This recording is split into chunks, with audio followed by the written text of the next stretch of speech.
Hello അസ്സലാമു അലൈക്കും. നമ്മൾ അങ്ങനെ ഒരു സേമിയ പായസം ആക്കുന്നുണ്ട്.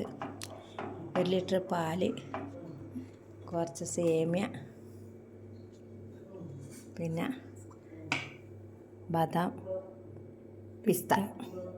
ഇത് വെച്ചിട്ട് അണ്ടി മുന്തിരിങ്ങൊന്നുമില്ല, ബദാം പിസ്തയും വെച്ചിട്ടാണ് നമ്മൾ ഒരു സേമിയ പായസം ആക്കുന്നത്.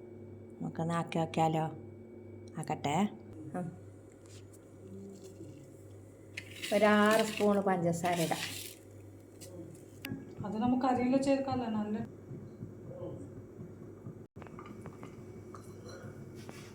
കാണിക്കുന്നുണ്ട്. കുറച്ച് ബ്രൗൺ ആയാലും കായ് ചേർക്കാം.